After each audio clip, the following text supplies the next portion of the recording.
In 2014, the San Antonio Spurs played some of the best team basketball we've ever seen, which led to them beating the Miami Heat by a record margin in the finals, as well as blitzing through two young and healthy superstars in Kevin Durant and Russell Westbrook in the Western Conference Finals. From a bird's eye view, this team didn't really have any superstars. The Spurs' OG Big Three were pretty well past their prime, and Kawhi Leonard's offense wasn't fully developed yet. But low-key, the real backbone of this team was 38-year-old Tim Duncan, who may not have stuffed the stat sheet or racked up viral highlights, but his impact on both ends of the court was undeniable. In this video, we're going to do a deep dive on the stats and film, and go over exactly how Duncan impacted the game on both ends of the court.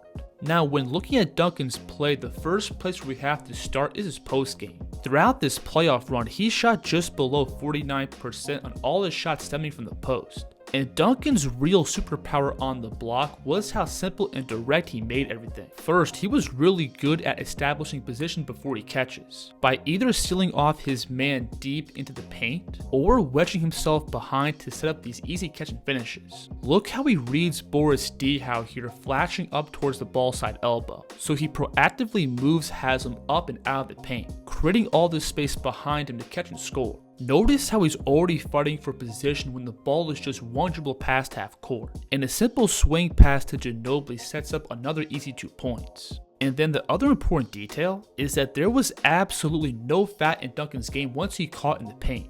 Everything was just him going up with the intent to score without wasting any movement, which again is simple, but it is a big deal. As Duncan gets a beautiful... And that simplicity also carried over to his game when he was attacking from a standstill. From a positional standpoint, I think he did his best work posting up on the left block, and his first move was to always look to lower his left shoulder and attack across to his right, setting up this leaning hook shot. And then if the defense committed too far over to his first move, that then set up the spin back over to his left. We'll see him again here take one dribble with his right, to then again pivot back over, and Udonis Haslam almost stumbles forward because of how much he's leaning his weight on him. And it's also important to note that Duncan could also generate plenty of good offense from the right block. This is a nice drop step here, where he creates space by stepping that left foot down to then lower his shoulder and pop up. And then along with that sharp footwork, Duncan's touch from 12 feet and under was also a big deal. Physically, there was plenty of times where he got stonewalled and pushed outside the paint, but he still had the touch to turn and sink some really difficult looks. And this is where a lot of it comes back to him knowing his spots and where he's comfortable operating. We'll see him again here starting this post up on the left block, and this reverse pivot and bank shot is just automatic for him. Another one of Duncan's go-to shots was this inside right-hand push shot, where despite exposing the ball in front of the defense, he was still really good at using his size to find these windows to elevate. Notice how he's going to protect the ball by picking it up on that outside hip, to then bring it up and over KD for this bucket. I like how he mixes up his rhythm here, by first turning and throwing up a quick shot fake, to then give a quick shoulder bump and elevate back up. And while many of these buckets may appear to be pretty off balance and difficult, Duncan at this point was shooting above 50% on all his runners and hook shots, which is the same efficiency you're getting from any elite mid-range scorer. Aldridge watches Duncan.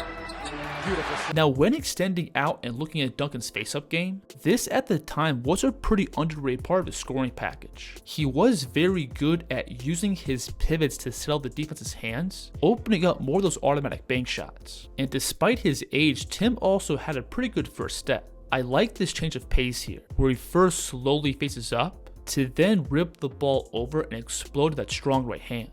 Size advantage. Duncan across the lane.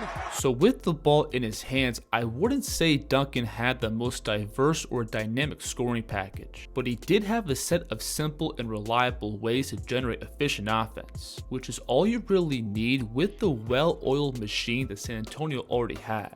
Now, outside of posting up, pretty much the rest of Duncan's usage was used as a screen and roll man, whether it was Parker, Ginobili, or Patty Mills off the bench, San Antonio had multiple guards who could operate out of pick and roll. And as a screener, Tim was really good at both freeing up the ball handler as well as reading the defense and timing his cuts. Look how the Mavs here are going to switch the screen. So Duncan instantly gets himself in front of his man, setting up this easy lob pass for Ginobili. Now on this play, the Thunder are going to put 2 on the ball. So instead of committing to a screen, Duncan is going to slip behind the defense to then put up this soft scoop shot over Westbrook. And when rolling to the basket, Duncan also had pretty good depth to his scoring package. Despite being in his late 30s, he could catch and stride through contact, stop short and put up these soft push shots, or he could put the ball down and attack into open space. Nick Collison here initially does a good job of stopping the ball at the level to then recover back over to Duncan, but watched him off the catch rip over to his left to then take one dribble and sneak up his inside hand finish. As the screener, Duncan also had the ability to pop out and sink these in-between jumpers. His numbers from these spots weren't great, and he didn't really have the range to pop out behind the line. But regardless, this was a good counter for him to have against defenses that really packed the paint.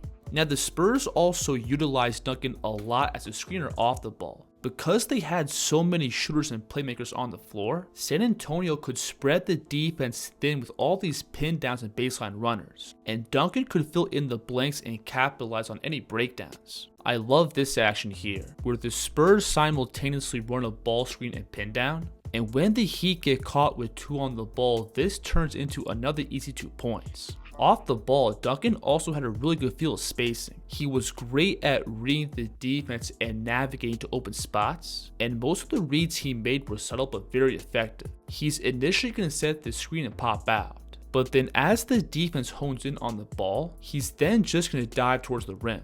Miami, I thought it was a poorly played game. When going through the film, it was also pretty interesting to study how San Antonio spaced the floor. This was just before the Steph Curry 3-point boom, so we did see a mix of old school early 2000s basketball with a light sprinkle of the modern space and pace. One thing the Spurs did a lot of was park 2 bigs down on the block.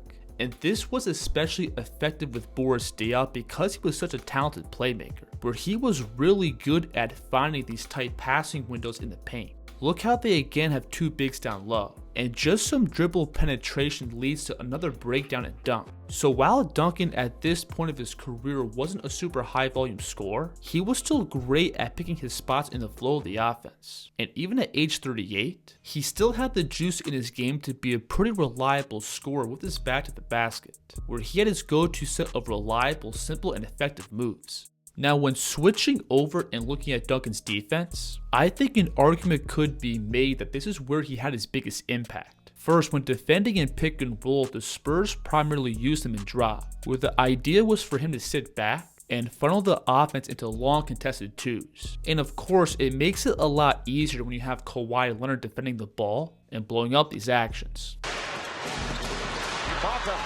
Look how Kawhi here is going to press up and wedge himself between the ball and the screener. And with Duncan in the paint and Kawhi on Durant's hip, this leads to a really bad look. Now when sitting in drop, Duncan also had a really good feel for making plays. He had quick hands and passing lanes, plus his timing and size still made him a very effective rim protector. And positionally, Tim always put himself in the perfect position to both stop the ball and eliminate any clear pass to the roller, or at least slow down the ball handler's decision-making process, which then gave the rest of San Antonio's defense more time to rotate. The screen here is being set below the arc, causing Duncan to step up to the level, but as Westbrook picks up and adjusts his passing angle, Duncan's able to recover back down and get a piece of this pass. Now, if Duncan wasn't being put in the primary screening action, he pretty much did the rest of his work roaming off the ball. And because he still had an elite defensive feel and IQ, he did great work moving around the floor and mucking up advantages. Look how Durant off this pin down screen is going to make a nice pocket pass to Ibaka, but Duncan from the opposite block is going to shift across and clean up this attempt at the basket. And some of the plays that Duncan made were actually pretty subtle, but they still had a major impact. OKC here is going to pull him up into a ball screen with KD, but instead of using the screen, Durant is going to spray it across to Reggie Jackson, who now has to close out to attack. But Duncan from the 3 rotates back down to clog up the paint, and this turns into another contested 2. Now, obviously at this point of his career, Duncan wasn't bulletproof defensively. If any elite scorer got ahead of steam to attack him in open space, Tim did have a hard time containing the ball. And despite his size in the paint, he was vulnerable around the basket if the offense attacked his body, or just simply beat him up to the rim. But at the same time, I do think San Antonio's team concepts plugged up most of Duncan's vulnerabilities. If he initially got beat on the ball, there was pretty much always weak side help rotating across. So because Duncan both had the size to still be an effective rim protector, plus the feel to put himself in the right spot and be early on rotations, that was enough by itself to make him a top tier frontcourt defender. Obviously his foot speed limited his ability to switch out against wings and guards, but San Antonio had the foundation to hide his weaknesses, while amplifying his strengths as a drop defender and off-ball helper. So again, while this version of Duncan was pretty well past his prime, he still found a way to have a major impact on both ends of the court. He was still a legit one-on-one scoring threat with his back to the basket. He had a lot of depth to his game as a screen and roller, while also having a very good feel of movement and picking his spots off the ball. When you combine all that offensive value with Duncan still being a more than reliable frontcourt defender, you're then left with a championship level power forward. If you enjoyed this video, please like and subscribe, and let me know in the comments what the kids should break down next.